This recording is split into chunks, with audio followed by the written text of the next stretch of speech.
بسم اللہ الرحمن الرحیم۔ اردو کہانیاں اور معلومات میں خوش آمدید۔ آج کی کہانی بقر عید کی اصل خوشی سننے سے پہلے اردو کہانیاں اور معلومات کو سبسکرائب کیجیے اور اس ویڈیو کو لائک کیجیے۔ فاروق صاحب جو ہی گھر لوٹے تینوں بچے ان کے پیچھے پڑ گئے اور بولے، ماموں جان ہمیں بکرا چاہیے۔ فاروق صاحب بولے، بھئی اتنی جلدی؟ ابھی تو پورا 1 مہینہ پڑا ہے عید آنے کو۔ حسین بولا، وہ دراصل ہارون نے کل ہی اپنا بکرا لے لیا ہے جسے وہ ہر وقت لیے پھرتا نظر آتا ہے اور ہمیں ہاتھ بھی نہیں لگانے دیتا۔ ماموں جان نے کہا، اچھا ٹھیک ہے میں کل بکرا لے آؤں گا۔ تو تینوں بچے خوشی سے اچھل پڑے۔ اگلے دن ماموں جان بکرا لے آئے جسے دیکھ کر تینوں بہت خوش ہوئے۔ اب ہر شام تینوں بکرے کو سیر کرانے لے جاتے اور سورج غروب ہوتے ہی گھر لوٹ آتے۔ تینوں کو بقر عید کا بے چینی سے انتظار تھا۔ ایک دن تینوں بچے بقر عید کے موقع پر مختلف کھانوں کا پلان بنا رہے تھے کہ زین کہنے لگا، میں تو اس عید پر خوب کباب کھاؤں گا۔ فیضان بولا، اور میں امی کے ہاتھ کی بنی ہوئی مزیدار نہاری۔ گوشت کھانے کا شوقین حسین بولا، تم لوگ کباب اور نہاری ہی کھاتے رہنا، میں تو سارا گوشت کھاؤں گا۔ حسین کی بات سن کر دونوں بے اختیار ہنس پڑے۔ نہ جانے کب ماموں جان ان کے پاس آ بیٹھے تھے۔ انہوں نے کہا، اگر سارا گوشت تم خود ہی کھاؤ گے تو غریبوں کے لیے کیا بچے گا؟ زین نے حیرت سے کہا، ماموں جان کیا ہم غریبوں کو بھی گوشت دیں گے؟ ماموں جان بولے، جی بالکل۔ تینوں بچے بولے، ماموں جان ہم بھی آپ کے ساتھ گوشت تقسیم کرنے جائیں گے۔ ماموں جان مسکرائے اور بولے، کیوں نہیں، ضرور۔ عید سے ایک دن پہلے تینوں نے مل کر بکرے کو نہلایا، اسے ہار پہنایا اور مہندی لگائی۔ نہا کر بکرا بہت خوبصورت لگ رہا تھا۔ اگلے دن عید تھی۔ عید والے دن کسائی نے بکرا ذبح کیا اور بوٹیاں بنا کر چلا گیا۔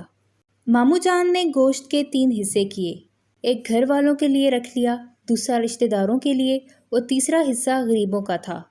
تیسرے حصے کو بابا جان نے مختلف شاپروں میں ڈالا۔ اتنے میں کلیجی پک کر آ گئی۔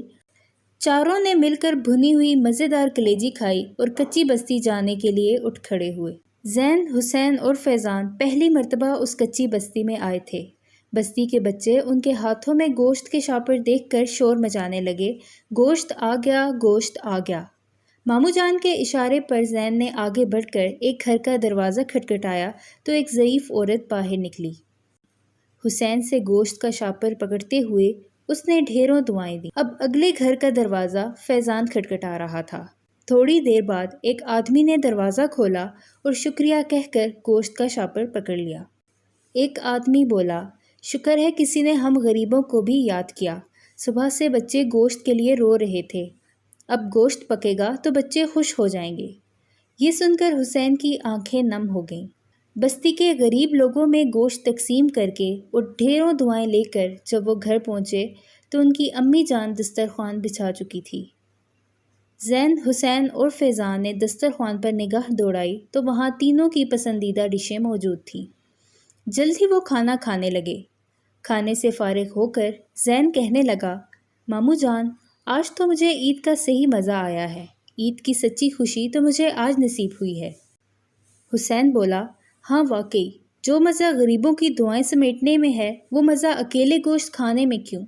فیضان بولا، اور مجھے بھی آج بہت مزہ آیا ہے، غریبوں کی دعائیں لے کر اور امی جان کے ہاتھ کے بنے ہوئے مزیدار کھانے کھا کر۔ فیضان کی بات سن کر ماموں جان بولے، پیارے بچوں، انسانیت کی خدمت بہت بڑا کام ہے، اللہ تعالیٰ انسانوں کی خدمت کرنے سے خوش ہوتا ہے، اور عید بھی ہمیں یہی درس دیتی ہے کہ اپنی خوشیوں میں دوسروں کو بھی شریک کیا جائے۔